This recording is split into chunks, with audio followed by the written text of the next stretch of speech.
नमस्कार। News night के एक और अंक में आप सभी दर्शकों का बहुत बहुत स्वागत है। मैं हूं असीम मिश्रा और आज के अंक में बहुत सारी अहम खबरें हैं जिनका कि जानना आपके लिए बहुत जरूरी है। वो खबरें वो ऐसी कि देखिए, प्रधानमंत्री का जो आर्थिक सलाहकार परिषद है उनकी तरफ से एक रिपोर्ट आई है और वो रिपोर्ट बहुत ही महत्वपूर्ण रिपोर्ट है। उस रिपोर्ट में यह कहा गया है कि 1950 से लेकर साल 2015 तक, यानी कि बीते 65 वर्षों में भारत में जो मुसलमानों की आबादी है, जो अल्पसंख्यकों की आबादी है, वो अच्छी खासी बढ़ी, उसमें अच्छा खासा इजाफा देखा गया है।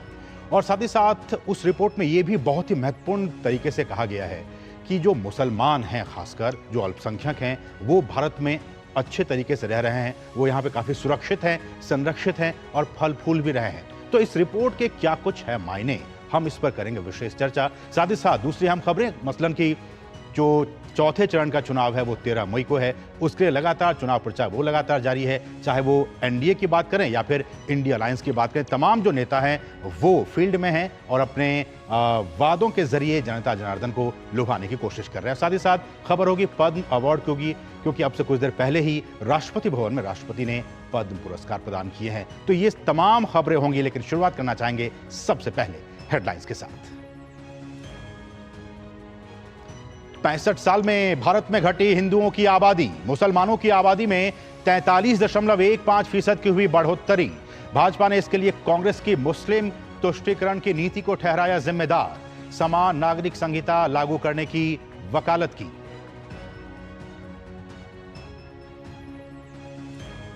राष्ट्रपति ने दूसरे चरण में 65 हस्तियों को पद्म पुरस्कारों से किया सम्मानित। अभिनेत्री वैजयंती माला, अभिनेता चिरंजीवी को पद्म विभूषण, सत्यव्रत मुखर्जी मरणोपरांत, होरमुरजी एन कामा को पद्म भूषण, जोशना चिनप्पा को मिला पद्मश्री। इस साल 132 नागरिकों को दिया गया है यह सम्मान।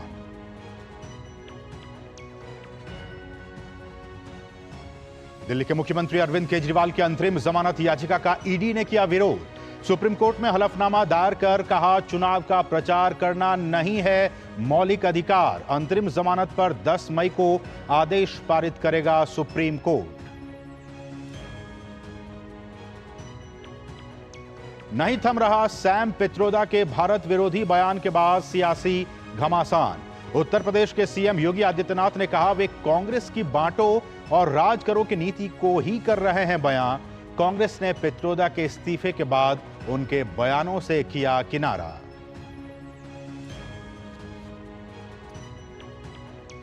बीजेपी के दिग्गजों का धुआंधार प्रचार जारी। तेलंगाना में अमित शाह ने विपक्ष पर साधा निशाना, कहा, वोट फॉर जिहाद के विपरीत वोट फॉर विकास का है यह चुनाव।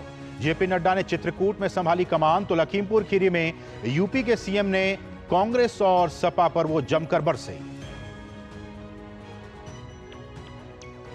विपक्ष ने भी तेज किया चुनाव प्रचार। कांग्रेस नेता राहुल गांधी ने तेलंगाना और प्रियंका गांधी ने रायबरेली में की चुनावी rally. Sapa, TMC, PDP, national conference के नेताओं ने भी किया चुनाव प्रचार।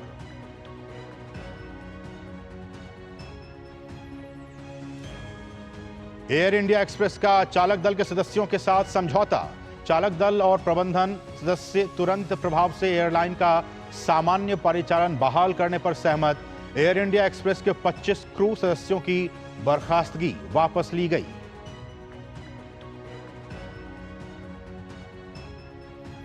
शुक्रवार से खोले जाएंगे बाबा केदारनाथ धाम के कपाट। जोर शोर से चल रही है तैयारियां। मंदिर को फूलों से सजाया गया। श्रद्धालुओं में जबरदस्त उत्साह। तो ये थी तमाम ताजातरीन खबरें और अब इन्हीं तमाम ताजातरीन सुर्खियों पर डालते हैं विस्तार से नजर। जो आज की सबसे महत्वपूर्ण खबर है जिस पर कि हम चर्चा भी करने वाले हैं आज, उससे ही हम शुरुआत करते हैं। भारत में मुस्लिम और हिंदू जनसंख्या को लेकर एक बहुत बड़ा खुलासा हुआ है। प्रधानमंत्री की आर्थिक सलाहकार परिषद की रिपोर्ट के मुताबिक मुसलमानों की संख्या में रिकॉर्ड बढ़ोतरी हुई है। इस ग्राफिक्स के जरिए आप समझिए इस बात को।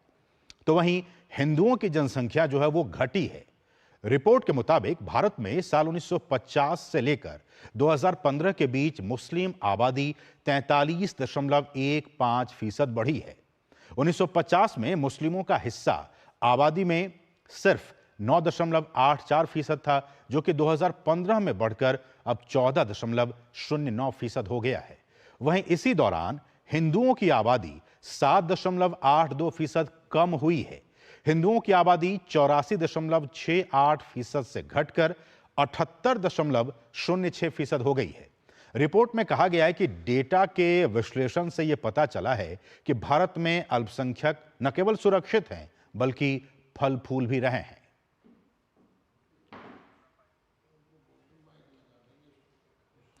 और वरिष्ठ अर्थशास्त्री और पीएमईएसी के सदस्य डॉक्टर शमिका रवि ने अपनी रिपोर्ट के हवाले से बताया है कि हिंदुओं की आबादी का घटना और मुस्लिम समुदाय की आबादी के बढ़ने का कारण सामाजिक आर्थिक स्थितियां और मृत्यु दर है। जो गरीब फैमिलीज होती है वहां फैमिली साइजेस टिपिकली बड़े होते हैं जी। लेकिन ये जो है, अगर आप 65 साल का एक्सपीरियंस देखें तो पूरे देश में अगर आप देखें तो हिंदू जो मेजॉरिटी रिलीजन है उसका शेयर 7.82% घटा है जी। और जो माइनॉरिटी अगर आप देखें तो सिर्फ मुस्लिम माइनॉरिटी नहीं, आपको हर एक माइनॉरिटी का स्टेटस देखना होगा, इन सभी का बढ़ा है सिवाय Jains and Parsis which have actually fallen उनका बट कलेक्टिव अगर आप देखें और स्पेसिफिकली इन माइनॉरिटी ग्रुप्स का देखें तो इनका शेयर बढ़ा है। इसके कारण बहुत होते हैं कृतिका। सोशियो इकोनॉमिक जब हम कहते हैं तो उसमें देखिए गरीबी एक रीजन है, मोर्टेलिटी नंबर्स अगर हम देखें कितने सर्वाइवल बच्चे सर्वाइव कितने कर पाते हैं जी। तो इसमें अब इसको थोड़ा डिटेल में और एनालाइज करना होगा। लेकिन ये मोस्टली ये क्रॉस कंट्री है, ये 167 कंट्रीज ऑफ द वर्ल्ड सबका स्टेटस देख के कि सब जगह मैंने पूरे दुनिया में माइनॉरिटी को किस रूप से हर देश देखता है और समय के साथ किस किस्म के प्रोटेक्शन क्या उनकी सिचुएशन है क्या। और पीएमईएसी के सदस्य और वरिष्ठ अर्थशास्त्री डॉक्टर शमिका ने अल्पसंख्यकों की आबादी पर यूरोप और अफ्रीकन देशों के साथ तुलना की है और बताया है कि अल्पसंख्यक भारत में खुद को ज्यादा सुरक्षित महसूस करते हैं और भारत भी अल्पसंख्यकों की सुरक्षा पर खासा ध्यान देता है। India becomes a very unique country in the neighbourhood and इसका कारण हम ये देख रहे हैं कि we are a open liberal democracy, we protect minorities and that is been seen in the rising share of minorities. अगर आप यूरोप OECD कंट्रीज देखते हैं तो वहां पर भी there is a change. वहां पे minority groups have increased in numbers. In fact, उनका average decline is almost 29% in the majority share. तो वहां पे minority काफी तेजी से बढ़ा है। अगर आप अफ्रीकन कंट्रीज देखें तो वहां बड़ा एक यूनिक सिचुएशन है कि 65 साल पहले करीब 24 ऐसे देश थे जहां एनिमिज्म करके, जो कि एनिमिज्म मीनिंग जो आपका मोनोलिथिक रिलीजन नहीं है, न इस्लामिक है न क्रिश्चियन है जी। वो animism, they pray to nature, the different gods etcetera, दो इंडिजिनस लोग थे। आज के दिन में ऑल दीज 24 कंट्रीज कहीं पर भी animism is not a majority religion. तो कुछ ऐसे इंडिजिनस रिलीजन्स हैं जिनका शेयर इतनी तेजी से घटा है। 65 साल is nothing if you compare 100 years जो सिविलाइजेशंस होते हैं। तो in each of these different region जो हैं दुनिया के, सब जगह एक अलग अलग एक नया इंसाइट मिला है इस रिपोर्ट के थ्रू। तो ये बहुत ही महत्वपूर्ण रिपोर्ट डॉक्टर शमिका जो बात कह रही थी बहुत ही महत्वपूर्ण है, न सिर्फ भारत में बल्कि ग्लोबली बहुत सारे देशों में इस तरह के परिवर्तन देखने को आए हैं, क्योंकि ये इंटरनेशनल इस तरह की रिपोर्ट है कि जिसमें कि ये तमाम बातें रिलीजियस तौर पर ये बातें उठाई गई हैं इस रिपोर्ट में। और इस सब के बीच आबादी को लेकर पीएम की आर्थिक सलाहकार परिषद की इस रिपोर्ट पर केंद्रीय मंत्री स्मृति ईरानी ने कांग्रेस पर निशाना साधा है। उन्होंने कहा कि हिंदू समाज की प्रताड़ना, हिंदू समाज को वंचित रखना, हिंदू समाज और सनातन का अपमान करना कांग्रेस की परंपरा रही है। यही कांग्रेस पार्टी की हमारे देश में लेगेसी रही है, हिंदू समाज की प्रताड़ना, हिंदू समाज को वंचित रखना और हिंदू समाज और सनातन धर्म का अपमान करना। ये जिस आंकड़े की आप बात कर रहे हैं वो प्रतिबिंब है कि कांग्रेस के राज में किस प्रकार से हिंदू समाज के ऊपर जिस प्रकार से सामाजिक प्रहार हुए हैं, हमारे समाज को जाति के आधार पर बांटने की किवायत हुई है, ये उसी का एक साक्ष्य है, ये उसी का एक परिणाम है। और इस सबके बीच भाजपा के नेता गिरिराज सिंह ने हिंदुओं की जनसंख्या घटने पर चिंता जताई है। उन्होंने कहा कि एक तरफ तो आजादी के बाद भारत में मुस्लिमों की जनसंख्या में लगभग 7% की वृद्धि देखी गई है, तो वहीं हिंदुओं की जनसंख्या में लगातार गिरावट देखी जा रही है। जब 47 में देश का बंटवारा हुआ, पाकिस्तान और हिंदुस्तान बटा, 8% मुसलमानों का वोट था, वो आज तकनीकी दृष्टि से 14 से 15 हो गए,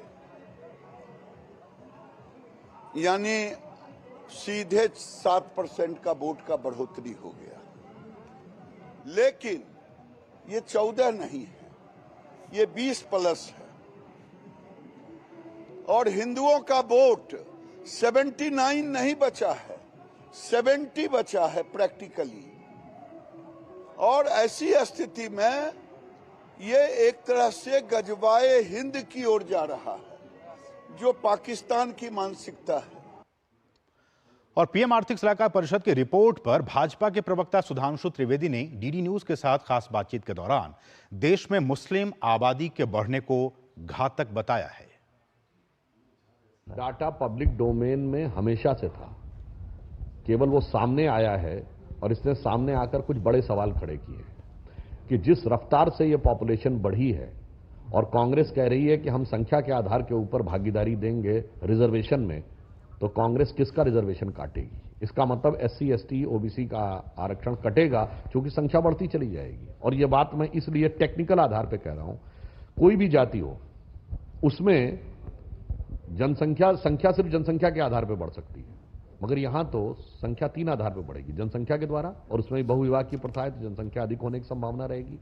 दूसरा धर्मांतरण और तीसरा घुसपैठ, क्योंकि आप जाति बदल नहीं सकते, जाति अंतरण नहीं कर सकते, धर्मांतरण कर सकते हैं। इसलिए और ये तीनों चीजों पे ये इंडी गठबंधन के लोग उनका समर्थन करते हैं। तो मैं साफ साफ पूछना चाहता हूं कांग्रेस इंडी गठबंधन से, आप इस चीज से उठे हुए विकराल सवाल का जवाब दीजिए कि आप संख्या के आधार पे जब आपके नेता कहते हैं पूरा का पूरा आरक्षण देंगे, तो पूरा का पूरा में से किसका पूरा काटेंगे? SC ST OBC का ही काटेंगे। तो ये बहुत ही महत्वपूर्ण रिपोर्ट है और इस रिपोर्ट में क्या कुछ बातें कही गई हैं, मुझे लगता है कि इस रिपोर्ट को अध्ययन करने के बाद हमने और हमारी टीम ने इसका पूरा अध्ययन किया और उसके बाद हम जो निचोड़ निकाल कर आए हैं आपके लिए, उस पर आप एक एक करके निगाह डालिए क्या है इस रिपोर्ट में और ये रिपोर्ट क्यों बहुत ही महत्वपूर्ण है। प्रधानमंत्री की आर्थिक सलाहकार परिषद की ये रिपोर्ट है। 65 वर्षों में भारत में 43% से ज्यादा की बढ़ी मुस्लिम आबादी बढ़ी है। और ये आप देखिए सबसे नीचे share of religious minorities across country analysis 1950 से लेकर 2015 तक की रिपोर्ट है, जिसमें कि साफ तौर पर यह कहा गया कि 1950 से लेकर जब भारत गणतंत्र बना, 1947 में देश आजाद हुआ, उसके बाद 1950 में भारत गणतंत्र बना, उससे के बाद से लेकर 2015 तक के बीच भारत में हिंदुओं की आबादी जो है वो 7.82% घटी है, यानी कि बीते 65 सालों में हिंदुओं की आबादी घटी है। बढ़ेंगे आगे। और इस दौरान मुसलमानों की आबादी में 43.15% की बढ़ोतरी दर्ज की गई है, ये इस रिपोर्ट में साफ तौर पर कहा गया है, यानी कि हिंदुओं की आबादी घटी है और मुसलमानों की आबादी बढ़ी है। साथ ही साथ भारत में ईसाई और सिख जो अल्पसंख्यक हैं, ईसाई और सिख अल्पसंख्यक, उनकी आबादी में भी बढ़ोतरी दर्ज की गई है बीते 65 वर्षों में। भारत में जो सिखों की आबादी है उसमें इन बीते 65 वर्षों में लगभग 6.5% की बढ़ोतरी दर्ज की गई है। ये सिखों की बात की जा रही है इस रिपोर्ट में। साथ ही साथ भारत में जो ईसाई आबादी, जो क्रिश्चियन का जो पॉपुलेशन है, उसमें भी 5.38% की बढ़ोतरी दर्ज की गई है। तो चाहे वो मुसलमानों की बात हो, ईसाई की बात हो, सिखों की बात हो, उसमें बढ़ोतरी की गई है। चूंकि ये जो बाकी देश हैं उनके साथ भी तुलना की गई है इसमें, तो इसमें कहा गया कि पड़ोसी देश जो हमारा नेपाल है, चूंकि वो एक वहां भी हिंदू मेजॉरिटी वो पॉपुलेशन है, वो कंट्री, तो वहां भी हिंदुओं की जो आबादी है वो घटी है बीते 65 वर्षों में। साथ ही साथ भारत में अब ये भी अल्पसंख्यक समुदाय से आते हैं, पारसी और जैन। इनमें बाकी अल्पसंख्यकों के मुकाबले ये जो अल्पसंख्यक हैं, पारसी और जैन, इनमें इनकी आबादी में कमी आई है, ये इस रिपोर्ट में कहा गया है साफ तौर पर। बढ़ेंगे आगे। नेपाल में हिंदुओं की संख्या जो है वो 84.30% से घटकर अब 81.26% रह गई। तो नेपाल में भी जो हिंदुओं की संख्या है वो बीते वर्षों में 65 वर्षों में घटी है। वैसे एक और पड़ोसी मुल्क हमारा म्यांमार है। म्यांमार में भी बहुसंख्यक जो बौद्ध हैं उनमें भी आबादी घटी है। तो ये भी इस बात की तरफ ये रिपोर्ट चर्चा कर रही है, इशारा कर रही है कि चाहे वो नेपाल की बात हो, म्यांमार की बात हो, यहां जो बहुसंख्यक लोग थे उनकी आबादी में कमी आई है, वो आबादी घटी है। साथ ही साथ पाकिस्तान पड़ोसी मुल्क, बांग्लादेश पड़ोसी मुल्क और अफगानिस्तान में बहुसंख्यक जो आबादी है, हम जानते हैं कि इन तमाम, चाहे वो पाकिस्तान की बात हो, बांग्लादेश की बात हो, अफगानिस्तान की बात हो, इन तमाम देशों में मुसलमान बहुसंख्यक हैं और इन तीनों ही देशों में जो उनकी आबादी है वो बढ़ी है। ये भी बहुत ही महत्वपूर्ण बिंदु है। और इन देशों में अल्पसंख्यकों की आबादी सिमट गई है। जी हां, इन देशों में जो अल्पसंख्यक लोग रहते हैं उनकी आबादी बीते 65 वर्षों में घटी है। पीएम की जो इकोनॉमिक एडवाइजरी काउंसिल है उसने दुनिया के 167 देशों में आए आबादी के बदलाव का अध्ययन किया है। ये 1, 2, 5, 10 देशों में नहीं बल्कि 167 देशों में पीएमईएसी के जो लोग हैं उन्होंने इस पूरे बदलाव का बहुत ही गहनता से अध्ययन किया। उसके बाद ये तमाम रिपोर्ट्स आई हैं। दुनिया के अधिकांश मुस्लिम देशों में मुस्लिम आबादी में बढ़ोतरी दर्ज की गई है। ये एक निष्कर्ष के तौर पर कहा जा सकता है कि तमाम जो मुस्लिम देश हैं जहां सर्वे किए गए हैं उन तमाम देशों में जो मुसलमानों की आबादी है वो बीते 65 वर्षों में बढ़ी है। साथ ही साथ हिंदू, ईसाई और अन्य जो धर्म बहुल देशों में बहुसंख्यक आबादी में कमी आई है। ये बहुत ही महत्वपूर्ण बातें हैं कि खासकर हिंदू, ईसाई और अन्य जो धर्म बहुल देश हैं जहां की वो बहुसंख्यक थे उन देशों में उनकी जनसंख्या में कमी आई है, उनकी आबादी में कमी आई है। और इन देशों में 65 वर्षों में बहुसंख्यकों की जो आबादी है उनमें यह बहुत ही महत्वपूर्ण है कि 22% की कमी आई है। जी हां, 22% की इन देशों में 65 वर्षों में बहुसंख्यकों की आबादी में 22% की कमी आई है। तो ये कुछ महत्वपूर्ण डेटा और ये सिलसिला मुस्लिम बहुसंख्यक देशों पर हालांकि लागू नहीं होता है क्योंकि वहां पे जो जनसंख्या उनकी वो बढ़ी है, वहां पे उनकी आबादी बढ़ी है, ये इसलिए वहां पे लागू नहीं होता है। और मुस्लिम बहुल जो 38 देश हैं उनमें मुस्लिम आबादी बढ़ी है। मुस्लिम बहुल 38 देश हैं उनमें उनकी जो आबादी है वो बीते 65 वर्षों में बढ़ी है। ये भी इस रिपोर्ट का सार है। तो ये देखिए कि वही जो बात है कि मुस्लिम देशों में बहुसंख्यक आबादी में बढ़ोतरी हुई है। मुस्लिम आबादी में सबसे तेज बढ़ोतरी, जी हां, हमारा जो पड़ोसी मुल्क बांग्लादेश है, अगर तमाम 38 देशों की बात की जाए जहां की मुसलमान आबादी रहती है उनमें सबसे ज्यादा जो तेज बढ़ोतरी हुई है वो हमारे पड़ोसी मुल्क बांग्लादेश में हुई है। और बांग्लादेश में मुस्लिम आबादी 74.24% से बढ़कर 88.02% तक पहुंच गई है। तो बांग्लादेश में यह स्थिति है कि सबसे ज्यादा अगर वहां पर जनसंख्या की बढ़ोतरी हुई है मुसलमानों की तो वो बांग्लादेश में हुई है। वहीं पे अफगानिस्तान की बात कर ली जाए तो अफगानिस्तान में मुस्लिम आबादी 88.75 से बढ़कर यह 89.01% तक पहुंची। मामूली बढ़ोतरी हुई है, लेकिन बांग्लादेश नंबर 1 पे सबसे ज्यादा वहां पर बढ़ोतरी हुई है। अफगानिस्तान में मामूली बढ़ोतरी हुई है। वैसे ही पाकिस्तान में जो मुस्लिम आबादी है वो 77.45% से बढ़कर इसमें लगभग 3-3.5% की वृद्धि हुई है। 80.36% तक ये पहुंच गई है। तो यहां भी अच्छी खासी आबादी जो है उसकी बढ़ोतरी हुई है। मुसलमानों की आबादी में बढ़ोतरी हुई है। और चूंकि म्यांमार एक बौद्ध कंट्री है, बौद्ध बहुल वो देश है, वहां बहुसंख्यक आबादी बौद्धों की है, तो म्यांमार में बहुसंख्यक बौद्ध आबादी जो है वो 78, जैसा कि हमने कहा कि वहां पे जो अल्पसंख्यक हैं, जो नॉन मुस्लिम कंट्रीज है जहां की जिनका कि धर्म कुछ अलग है, बौद्ध धर्म है, वहां जो मेजॉरिटी पॉपुलेशन है उसमें कमी आई है। ये एक देखिए, म्यांमार में बहुसंख्यक बौद्ध आबादी 78.53% से घटकर ये 8 से 9% के आसपास कमी आई है। 70.80% ही रह गई है म्यांमार में बौद्धों की आबादी। वो वहां की बहुलतावादी वो एक देश है, बौद्धों की आबादी वहां अच्छी खासी है। वैसे श्रीलंका में वहां भी बौद्ध हैं, सिंघली। श्रीलंका में बहुसंख्यक बौद्ध आबादी जो है उनमें भी देखिए वो 64.28% से बढ़कर यहां पे 67.65% पहुंची है। तो इसमें हम देख रहे हैं कि बढ़ोतरी हुई है श्रीलंका में जो बहुसंख्यक आबादी है। वहीं भूटान में बौद्धों की जो आबादी है वो 71.44% से बढ़कर 84.07% हुई है। तो यहां भी हम देख रहे हैं कि बढ़ोतरी दर्ज की गई है बौद्धों की आबादी में।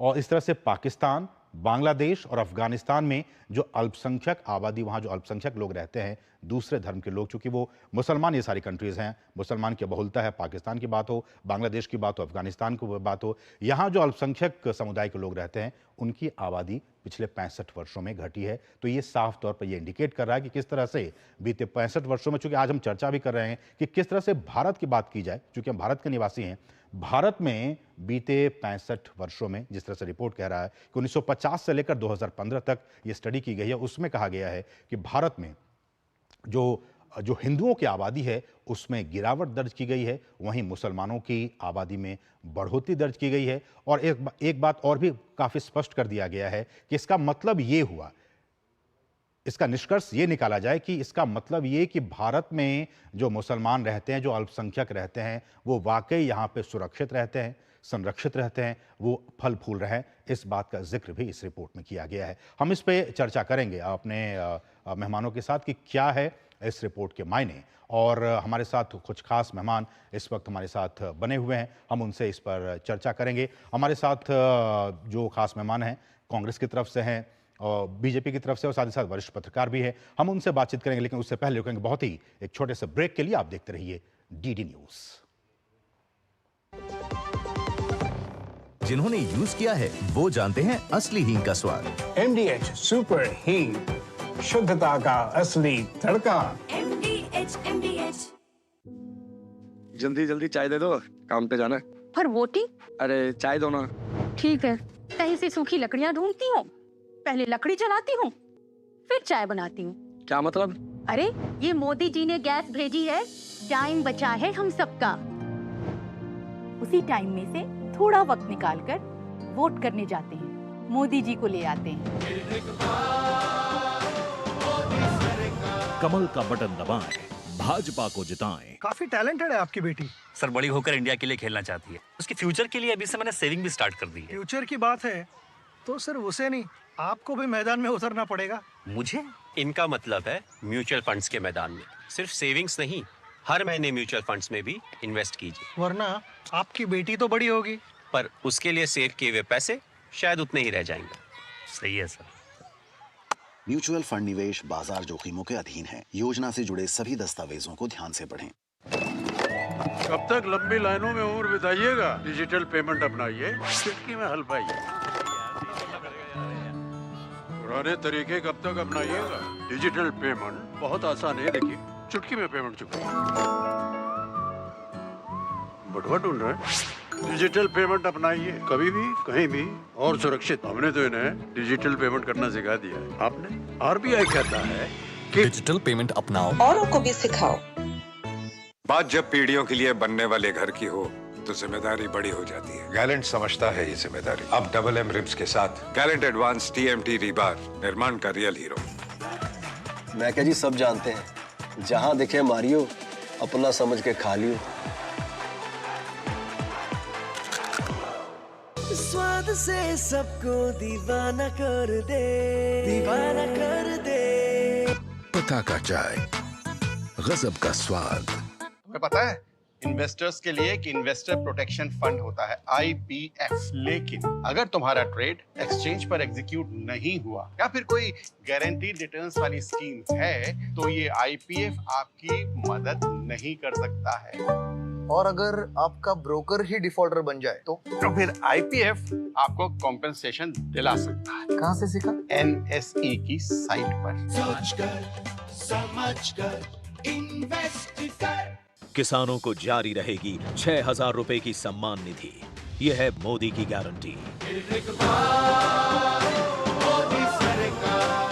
अब तक टेस्टी राजमा बनाना नहीं आया। बिना MDH राजमा मसाला के टेस्टी राजमा कैसे बनेगा?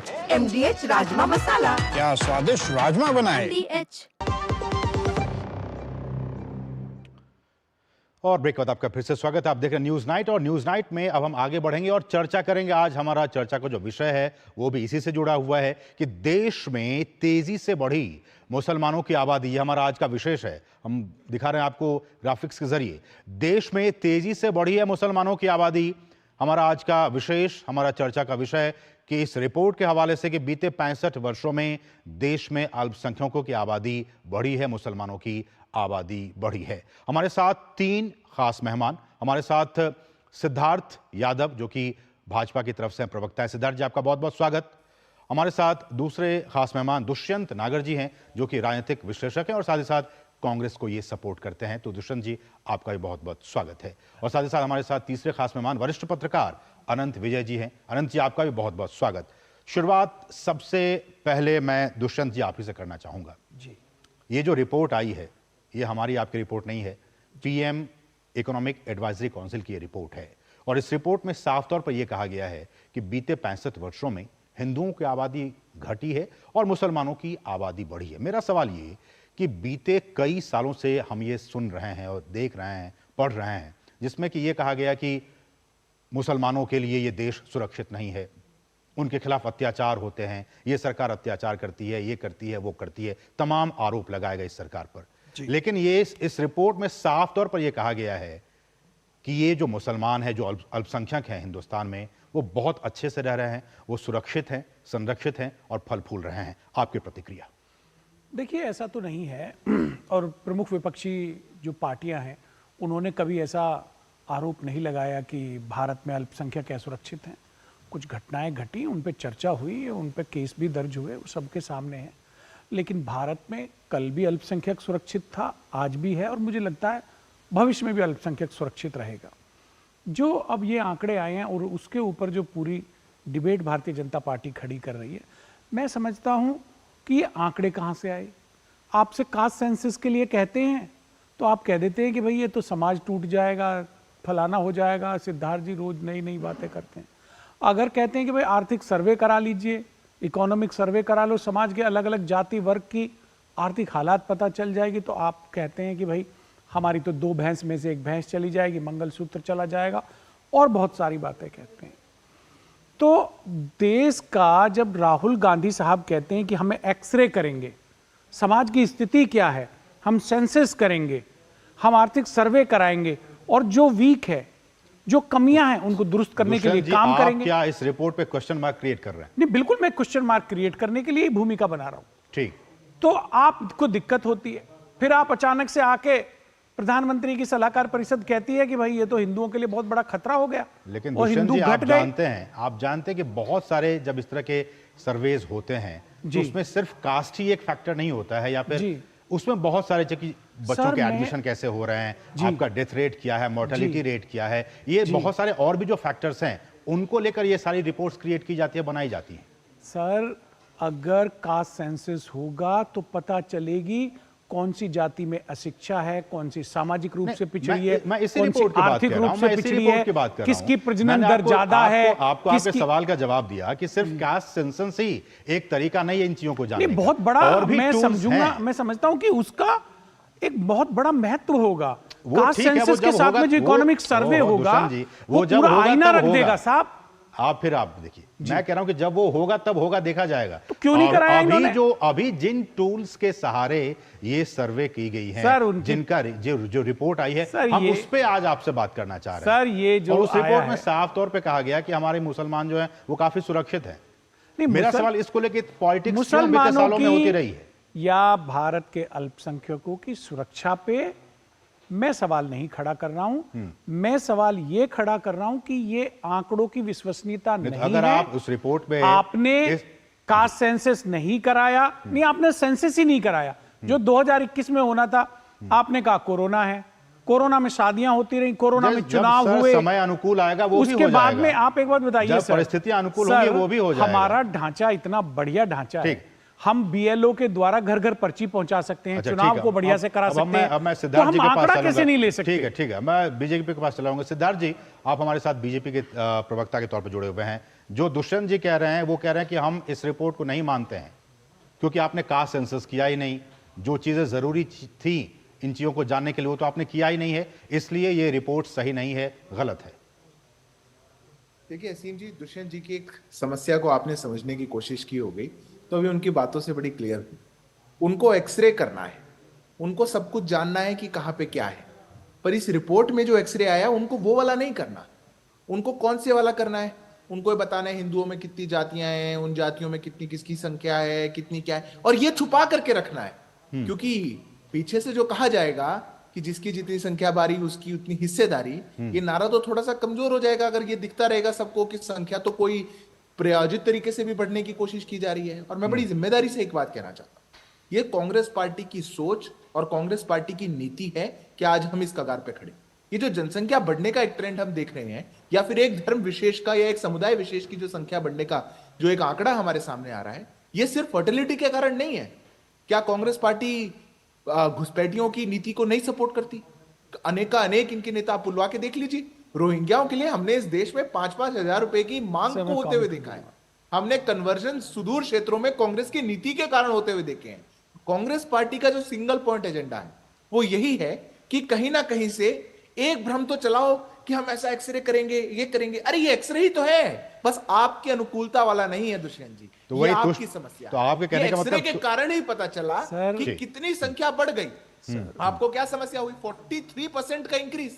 आपको क्या समस्या हुई? बोलिए ना कि 43% का इंक्रीज हुआ। उस 43% की इंक्रीज के क्या क्या कारण है? उसका कन्वर्जन भी कारण है, इन्फिल्ट्रेशन भी कारण हो सकता है, फर्टिलिटी 10 वर्ष में आप क्या कर रहे थे? उस पर आप चर्चा करिए।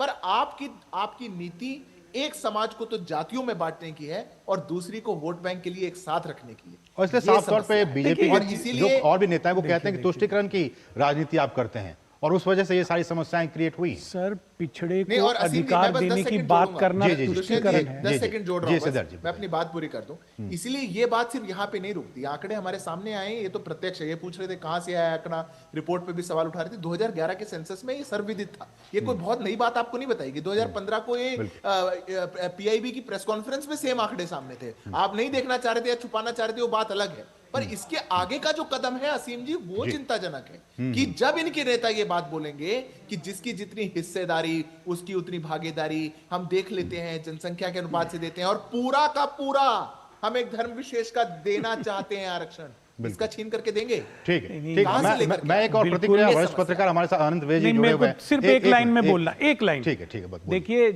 जिसकी बात कर रहे हैं ना आप संख्या के आधार पे, वो बात ओबीसी के लिए हो रही है। वो धर्म के आधार पर किसी आरक्षण की बात नहीं हो रही। दरअसल आप चाहते ही नहीं है कि पिछड़ों का सशक्तिकरण हो। भारतीय जनता पार्टी का जब से उन्नयन हुआ है 1991 से, जब से मंडल कमीशन की रिपोर्ट लागू हुई है, तभी से भारतीय जनता पार्टी पिछड़ों का हक मारने के लिए नए नए बहाने लेकर आ रही है। ये नहीं चलेगा सिद्धार्थ जी। पिछड़ा जाग गया है, अपना हक लेने के लिए मतदान स्थल पे लाइन लगा के खड़ा है और वोट डाल रहा है। ठीक है, ठीक है। आप बताइए ना, लालू जी ने क्या कहा? उन्होंने बोला नहीं बोला कि मुसलमानों को पूरा का सिद्धार्थ जी, मैं आपको बस आऊंगा, आप एक आंध्रा में नहीं करी। हमारे साथ आनंद विजय जी जो कि वरिष्ठ पत्रकार हैं, दुष्यंत जी, मैं ले रहा हूं प्रतिक्रिया। आरक्षण झूठ है। ठीक है, आनंद विजय जी हमारे साथ बने हुए हैं। आनंद जी, आपने डिस्कशन को सुना, चर्चा को सुना, आपकी प्रतिक्रिया। चूंकि इस रिपोर्ट में साफ तौर पर कहा गया है कि जो अल्पसंख्यक हैं, मुसलमान हैं, वो सुरक्षित हैं, काफी फल फूल रहे हैं। असीम जी, मैं इस चर्चा को एक राजनीतिक चर्चा के तौर पर नहीं देखकर एकेडमिक चर्चा के तौर पर देखना चाहूंगा जी। ये जो आंकड़े हैं, ये आंकड़े कोई भारत सरकार के आंकड़े नहीं है, 167 देशों से जुटाए गए आंकड़े हैं जी। इसकी प्रामाणिकता पर संदेह करना 167 देश के आंकड़ों की प्रामाणिकता पर संदेह करने जैसा है। तो मुझे लगता है कि प्रधानमंत्री की आर्थिक सलाहकार परिषद ने ये दुनिया भर के 167 देशों के माइनॉरिटी और मेजॉरिटी के जो डेमोग्राफिकल चेंजेस हैं उसका अध्ययन किया, जिसमें ये निकल के आया है। और सिर्फ यही नहीं निकल के आया, इसकी एक अंडर टोन जो निकल के आया वो ये है कि अगर आप देखें तो मुस्लिमों की संख्या सिर्फ भारत में ही नहीं बढ़ी है, पाकिस्तान में भी बढ़ी है, बांग्लादेश में भी बढ़ी है, बिल्कुल अफगानिस्तान में बढ़ी है। अगर आप ये तर्क ले रहे हैं, कुछ लोग असीम जी भारत में ये तर्क ले रहे हैं कि मेजॉरिटी की संख्या हर जगह बढ़ी है, तो जरा हम अपने पड़ोसी देशों के मेजॉरिटी की संख्या को देख लेते हैं। चाहे वो बांग्लादेश हो, चाहे वो श्रीलंका हो, चाहे अफगानिस्तान हो, चाहे पाकिस्तान हो, चाहे भूटान हो, हर जगह जो मुस्लिम आबादी है, चाहे वो माइनॉरिटी में हो चाहे मेजॉरिटी में हो, उसकी संख्या में बढ़ोतरी हो रही है।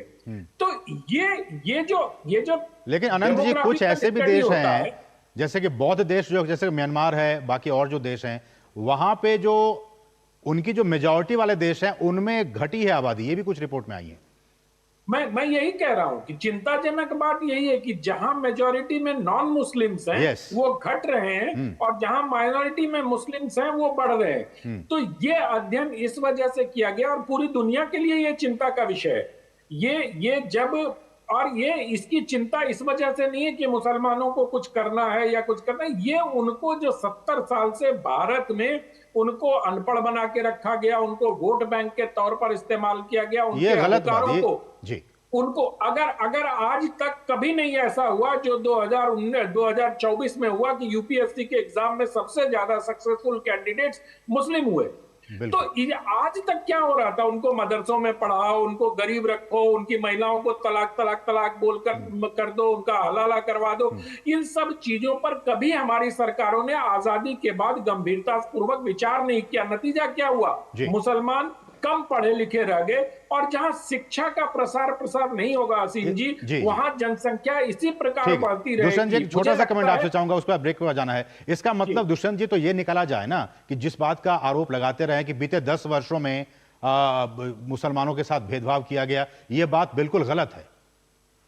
मुसलमानों के साथ भेदभाव नहीं किया गया, मुसलमानों को समान नागरिक के तौर पर भारत में रखा गया। समय की कमी है, बहुत संक्षेप। भेदभाव तो मैं ये कहना चाहूंगा बड़ी जिम्मेवारी के साथ में पिछड़े वर्ग के साथ भी किया गया।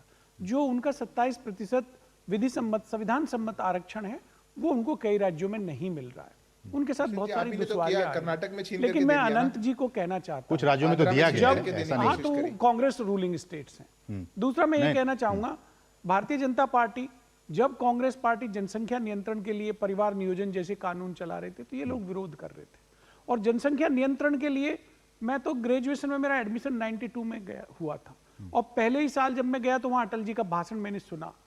वही जनसंख्या नियंत्रण, समान अधिकार, वो सारी बातें वही आज तक चल रहे हैं, लेकिन इन्होंने कोई कदम नहीं उठाया। सिद्धार्थ जी, आखिरी कमेंट, समय की बिल्कुल कमी है।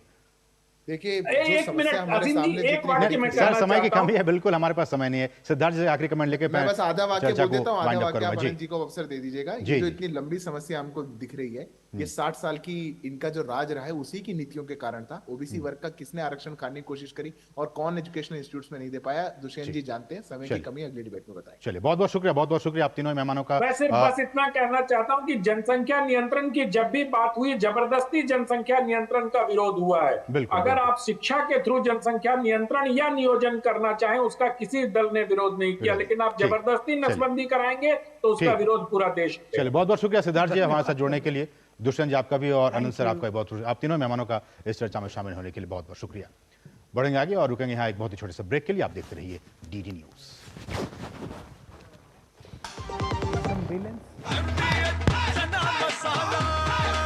अब छोलिया हो या लोबिया, सफेद चने या काले चने, सब कुछ मजेदार बने। सबका अपने घर का सपना होगा पूरा, ये है मोदी की गारंटी।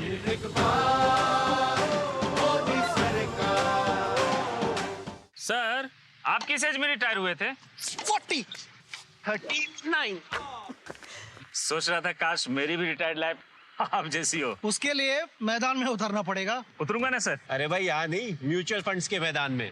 Mutual funds? हर महीने इन्वेस्ट करो, फ्यूचर की तैयारी करो। करोड़ों लोग इन्वेस्ट कर रहे हैं और देश के साथ आगे बढ़ रहे हैं। सही है सर। तो आ जाओ मैदान में। म्यूचुअल फंड निवेश बाजार जोखिमों के अधीन है। योजना से जुड़े सभी दस्तावेजों को ध्यान से पढ़ें। यकीन है खुद पर है नाज। सुनती हूँ अपने मन की आवाज। कभी शर्मीली तो कभी हूँ जाबाज। रुकना मेरी आदत नहीं, थमना मेरी चाहत नहीं। मैं हूँ नारी, यही मेरा अंदाज। हर जिम्मेदारी मैं बखूबी निभाती हूँ। वोट दे, प्राउड वोटर कहलाऊंगी। पूरे देश संग चुनाव का पर्व मनाऊंगी। स्वाद से सबको दीवाना कर दे, दीवाना कर दे। पता का चाय, गजब का स्वाद। पॉलिसी बाजार से टर्म लाइफ इंश्योरेंस लेने के कुछ साल बाद मेरी वाइफ को कैंसर डायग्नोस हुआ और वो नहीं रही। उनकी कमी तो पूरी नहीं हो सकती, और टर्म लाइफ इंश्योरेंस के पैसे से बच्चों की फ्यूचर की चिंता नहीं रही। पॉलिसी बाजार ने क्लेम दिलाने में बहुत सपोर्ट किया। पॉलिसी बाजार पे 1 करोड़ का टर्म लाइफ इंश्योरेंस सिर्फ 470 रुपए महीने से शुरू। 7 बज गए, एक दिन जल्दी उठाने को बोला था, फिर भी। कहाँ जाना है सुबह सुबह? वोट डालने जाना है अम्मा। हाँ तो आराम से चली जाना, भागी क्यों जा रही है? भागते तो हम पहले थे, भोर 4 बजे खेत में। अब जिस व्यक्ति ने हमें हमारे घर पर इज्जत घर बनवा के हमें सुरक्षा दी है, उसे वोट देने तो भाग कर ही जाएंगे ना।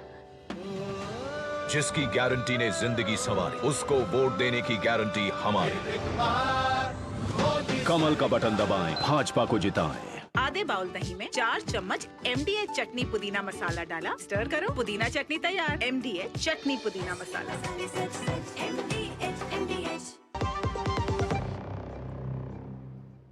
और ब्रेक के बाद आपका फिर से स्वागत है। राष्ट्रपति द्रौपदी मुर्मू ने अभिनेत्री वैजयंती माला बाली और अभिनेता कोनिडेला चिरंजीवी को पद्म विभूषण से सम्मानित किया, जबकि मीडिया दिग्गज हॉर्मुसजी एन कामा को और सत्यव्रत मुखर्जी मरणोपरांत को पद्म भूषण प्रदान किया। हॉर्मुसजी एन कामा को साहित्य एवं शिक्षा पत्रकारिता के क्षेत्र में पुरस्कार मिला है और सत्यव्रत मुखर्जी को सार्वजनिक मामलों के क्षेत्र में पुरस्कार दिया गया है। राष्ट्रपति द्रौपदी मुर्मू ने दिल्ली के राष्ट्रपति भवन में नागरिक अलंकरण समारोह के दौरान कला के क्षेत्र में जॉर्डन लेप्चा को पद्मश्री से सम्मानित किया। अंडमान और निकोबार की किसान के चिल्लामल को कृषि के क्षेत्र में पद्मश्री पुरस्कार मिला। राष्ट्रपति ने दिल्ली के राष्ट्रपति भवन में नागरिक अलंकरण समारोह के दौरान खेल के क्षेत्र में जोशना चिनप्पा को पद्मश्री से सम्मानित किया। वहीं हिंदुस्तानी शास्त्रीय गायक सोम दत्त बट्टू को भी पद्मश्री पुरस्कार प्राप्त हुआ। कृषि के क्षेत्र में सत्यनारायण वेलेरी को भी पद्मश्री से सम्मानित किया गया। मूर्तिकार ए वेलु आनंदचारी को राष्ट्रपति ने पद्मश्री पुरस्कार प्रदान किए। इस साल 132 लोगों को पद्म पुरस्कार के लिए चुना गया है। और पुरस्कार के लिए नागरिकों ने सरकार का धन्यवाद किया और उनका आभार व्यक्त किया। ये जो पद्मश्री मुझे मिला है वो नेचुरल फार्मिंग के प्रैक्टिस से मिला है और इसीलिए इसके लिए मैं सेंट्रल गवर्नमेंट, गोवा गवर्नमेंट और गोवा का जो ICAR है उन्होंने मुझे जो कुछ सहायता मदद की उसी से कारण मैं इस पद पर पहुंचा हूं। Very sincerely, I would like to especially to thank the government of India, and I have a special thought to the now President of India. मैं केवल ही और ये मतलब ये पद्मश्री अवार्ड में भी मैं सभी को धन्यवाद देती हूँ कि मैं अभिलाषा नहीं है कि मैं ये अवार्ड को मिलेंगे। जो ये सम्मान हो रहा है, मैं मानता हूँ कि भारतीय भाषा एक गुजराती भाषा का जो अखबार है, जो पत्रकारिता है, उसका सम्मान है। उसके लिए मैं आप और सबको धन्यवाद अदा करता हूँ। मुझे बड़ी खुशी है, बड़ी प्रसन्नता है। And I am so happy to receive this award because आप जब लंबे समय से किसी कार्य को लगातार करते रहते हैं शिद्दत से और उसमें आपके पास रिजल्ट्स आने लग जाते हैं और देश और विदेश में आपको रिकॉग्नाइज करने लिया जाता है। किसी भी पैरा खेल का पहले कोच के रूप में मुझे पद्मश्री अवार्ड का दिया जाना मेरे लिए बहुत बड़े सम्मान की बात है। I am extremely happy and grateful that the government has sought fit to recognize what we are doing for Indian languages. तो ये वो अनसंग हीरोज थे जिनके बारे में दुनिया और भारत के लोग कम ही जानते थे। आम लोगों की तरफ से ये प्रतिक्रियाएं आई कि इनको भी पद्म पुरस्कार मिलने चाहिए और आपने देखा किस तरह से आम जनजीवन के लोगों को, जिन्होंने बहुत ही अच्छा काम किया समाज के लिए, उनको सरकार की तरफ से ये पद्म पुरस्कार प्रदान किए गए। बढ़ेंगे आगे, यहाँ रुके बहुत ही छोटे से ब्रेक के लिए। आप देखते रहिए DD न्यूज। जीरा से प्यास बुझाए, डाइजेशन के लिए मस्त, शरीर में नमक पानी का बैलेंस बनाए।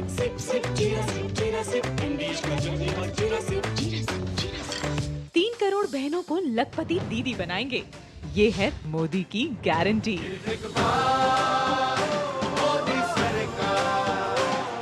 शुक्ला बता रहा था आपके बाबूजी ने जायदाद का कुछ हिस्सा नौकर के नाम कर दिया। अब नौकर हर काम अपना घर समझ के करेगा। समरकूल, जो हर दिल करे कबूल। काफी टैलेंटेड है आपकी बेटी। सर बड़ी होकर इंडिया के लिए खेलना चाहती है। उसके फ्यूचर के लिए अभी से मैंने सेविंग भी स्टार्ट कर दी है। फ्यूचर की बात है तो सिर्फ उसे नहीं, आपको भी मैदान में उतरना पड़ेगा। मुझे? इनका मतलब है म्यूचुअल फंड्स के मैदान में। सिर्फ सेविंग्स नहीं, हर महीने म्यूचुअल फंड्स में भी इन्वेस्ट कीजिए। वरना आपकी बेटी तो बड़ी होगी, पर उसके लिए सेव किए हुए पैसे शायद उतने ही रह जाएंगे। सही है सर। म्यूचुअल फंड निवेश बाजार जोखिमों के अधीन है। योजना से जुड़े सभी दस्तावेजों को ध्यान से पढ़ें। बात जब पीढ़ियों के लिए बनने वाले घर की हो तो जिम्मेदारी बड़ी हो जाती है। गैलेंट समझता है ये जिम्मेदारी। अब डबल एम रिब्स के साथ गैलेंट एडवांस TMT रीबार, निर्माण का रियल हीरो। बेटा कहता है पापा बीमा ले लिया होता तो आज हो जाता ऑपरेशन। अब हमें कौन बीमा देगा 70 के बाद? तुम लोगों ने सुना नहीं, 70 साल से ऊपर के सभी वरिष्ठ नागरिकों को 5 लाख तक का इलाज मुफ्त में मिल गया। समझो, बस वोट के दिन पोलिंग बूथ पे जाओ और कमल का बटन दबाओ, मोदी को फिर से लाओ। कमल का बटन दबाएं, भाजपा को जिताएं। गोल्डी छोले मसाले, जहाँ जाएं रिश्ते बनाएं। जहाँ जाए रिश्ते बनाए, गोल्डी मसाले। और ब्रेक के बाद आपका फिर से स्वागत है। अरविंद केजरीवाल की अंतरिम जमानत पर ईडी ने सुप्रीम कोर्ट में हलफनामा दायर किया है। ईडी ने कहा है कि चुनाव के लिए प्रचार करने का अधिकार ना तो मौलिक अधिकार है और ना ही संवैधानिक अधिकार, और यहां तक कि कानूनी अधिकार भी नहीं है। सुप्रीम कोर्ट 2017 में चुनाव आयोग बना मुख्तार अंसारी के मामले में यह फैसला दे चुका है। ईडी ने आगे कहा कि यहां तक कि न्यायिक हिरासत में वोट देने का अधिकार, जिसे सुप्रीम कोर्ट द्वारा वैधानिक संवैधानिक अधिकार माना जाता है, उसे भी लोक प्रतिनिधित्व अधिनियम की धारा 62(5) के आधार पर सीमित कर दिया गया है। ईडी ने कहा कि पिछले 5 साल में 123 चुनाव हुए हैं और अगर नेताओं को प्रचार के लिए अंतरिम जमानत दी जाए तो किसी भी नेता को गिरफ्तार या न्यायिक हिरासत में नहीं रखा जा सकेगा, क्योंकि साल भर कोई ना कोई चुनाव होते ही रहते हैं। विदेश में बैठे सैम पित्रोदा के भारत विरोधी बयान के बाद देश में सियासी घमासान तेज हो गया है। कल नस्लीय टिप्पणी सामने आने के बाद अब सैम पित्रोदा का यह कहना है कि आरक्षण से IIT और IIM की हालत बिगड़ जाएगी। उनके इस बयान को SC, ST, OBC के लिए आरक्षण में कटौती करने और इसे मुसलमानों को सौंपने के कांग्रेस के कथित इरादे के साथ जोड़कर देखा जा रहा है और इसकी चौतरफा आलोचना भी हो रही है। इन्हीं बयानों के कारण ही कल ओवरसीज कांग्रेस के अध्यक्ष पद से उन्हें इस्तीफा भी देना पड़ा था।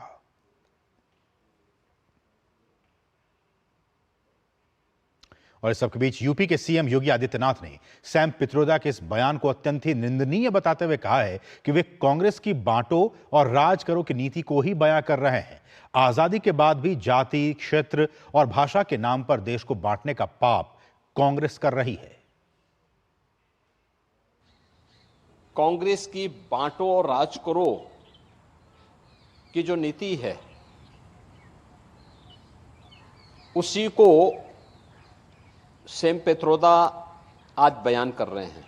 जाति के नाम पर, क्षेत्र के नाम पर, भाषा के नाम पर देश को बांटने का पाप भी कांग्रेस ने किया है। सैम पित्रोदा का यह बयान अत्यंत निंदनीय है। कांग्रेस पार्टी को स्वयं के उन कृत्यों के लिए जो आज सैम पित्रोदा के मुंह से वो बोल रही है, बुलवा रही है, इसके लिए देश की जनता से माफी मांगनी चाहिए। और सैम पित्रोदा की विवादित टिप्पणी को लेकर भाजपा कार्यकर्ताओं ने गुरुवार को दिल्ली में जमकर विरोध प्रदर्शन किया। बीजेपी का मानना है कि भारत की ताकत उसकी सांस्कृतिक विविधता, एकता और अखंडता है। कांग्रेस ने बड़ी गहरी साजिश की है इस देश को तोड़ने की। दिल्ली में विरोध प्रदर्शन कर रहे बीजेपी कार्यकर्ताओं ने कांग्रेस सांसद राहुल गांधी से माफी मांगने की मांग की है और कहा है कि इस देश के लोगों पर नस्लभेदी और रंगभेदी टिप्पणी कर कांग्रेस ने पूरे देश को कमजोर करने की कोशिश की है। रुकेंगे एक और छोटे से ब्रेक के लिए। आप देखते रहिए डीडी न्यूज।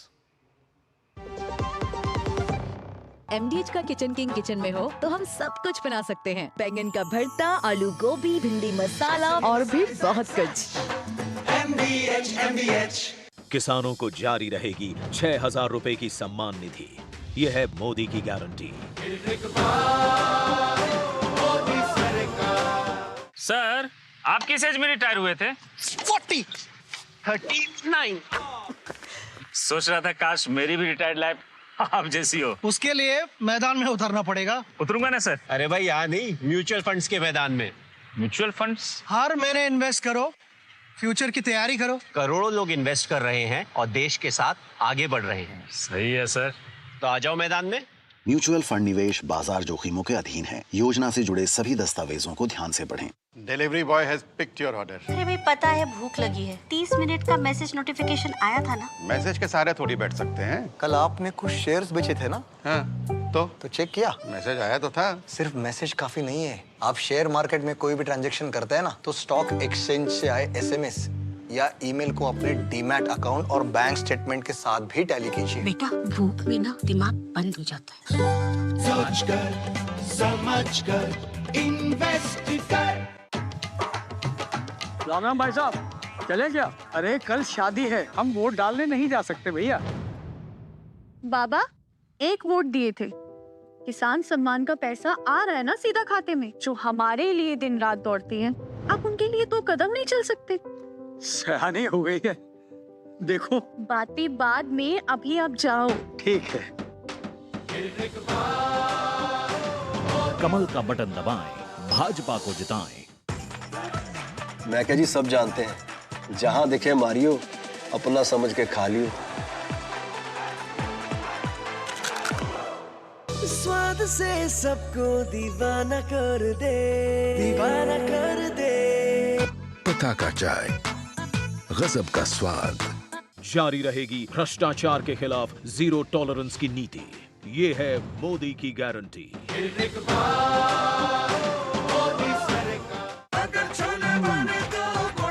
गोल्डी छोले मसाले, जहाँ जाएं रिश्ते बनाएं। जहाँ जाए रिश्ते बनाए, गोल्डी मसाले। और ब्रेक के बाद आपका फिर से स्वागत है। बढ़ेंगे आगे। लोकसभा चुनाव के चौथे और बाकी चरणों के लिए प्रचार अभियान जोरों पर है। भाजपा समेत एनडीए में शामिल दलों के दिग्गज नेता देश के अलग अलग हिस्सों में चुनाव प्रचार में जुटे हुए हैं, तो वहीं पार्टी प्रवक्ता और नेता भी अलग अलग मुद्दों पर विपक्ष पर हमलावर हैं।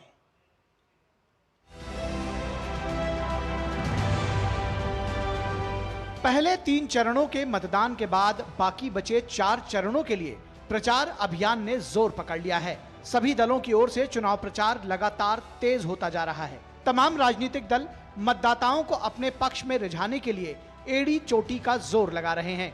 इसी कड़ी में भाजपा के वरिष्ठ नेता अमित शाह ने तेलंगाना में चुनाव प्रचार की कमान संभाली। तेलंगाना की जनसभा में अमित शाह ने कहा कि ये चुनाव वोट फॉर जिहाद के विपरीत वोट फॉर विकास का चुनाव है। ये 2024 का जो चुनाव है, ये राहुल गांधी वर्सेस नरेंद्र मोदी का चुनाव है। ये चुनाव वोट फॉर जिहाद, इसके अगेंस्ट वोट फॉर विकास का चुनाव है। ये चुनाव परिवार के कल्याण, अपने परिवार के कल्याण के विरोध देश की जनता के कल्याण का चुनाव है। दूसरी तरफ भाजपा के राष्ट्रीय अध्यक्ष जेपी नड्डा ने भी उत्तर प्रदेश के चित्रकूट और फतेहपुर में चुनावी प्रचार को धार दी। उन्होंने कांग्रेस समेत इंडी गठबंधन पर हमला बोलते हुए कहा कि ये पार्टियां सिर्फ भ्रष्टाचार और परिवारवाद को बढ़ावा देने के लिए किसी भी तरह सत्ता पाना चाहती हैं। 10 साल पहले राजनीति का अर्थ क्या होता था? जातिवाद, व्यक्तिवाद, परिवारवाद, भ्रष्टाचार, वोट बैंक की राजनीति, तुष्टीकरण, भाई को भाई से लड़ाओ, जाति को जाति से लड़ाओ, पहाड़ को मैदान से लड़ाओ, उत्तर को दक्षिण से लड़ाओ, पूर्व को पश्चिम से लड़ाओ, और वोट के नाम पर लोगों को जोड़ने के लिए वोट बैंक की राजनीति करो। इस बीच और वहीं बाकी बचे चरणों के चुनाव प्रचार के लिए भी विपक्षी पार्टियों के नेता भी जोर शोर से लगे हुए हैं।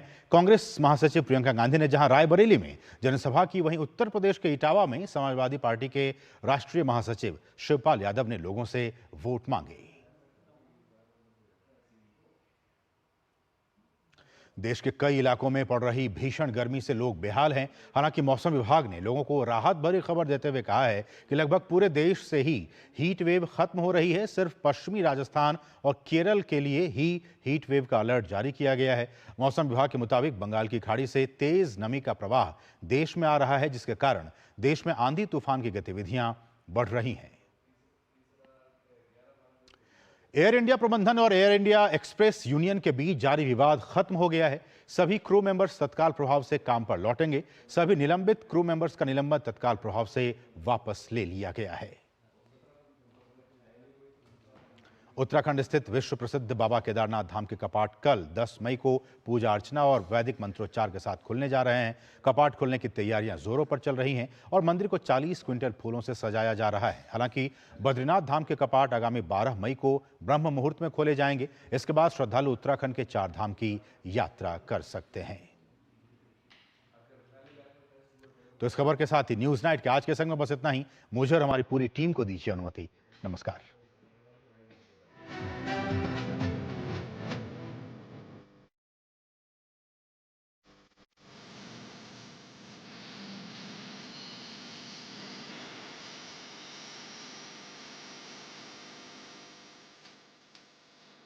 न्यूज नाइट के प्रायोजक थे MDH, बढ़िया है, शुद्ध है। MDH मिर्ची, धनिया, हल्दी, असली मसाले, सच। MDH गैलेंट एडवांस रबर, निर्माण का रियल हीरो। और गोल्डी किचन किंग मसाला, गोल्डी मसाले, जहां जाएं रिश्ते बनाएं, गोल्डी मसाले।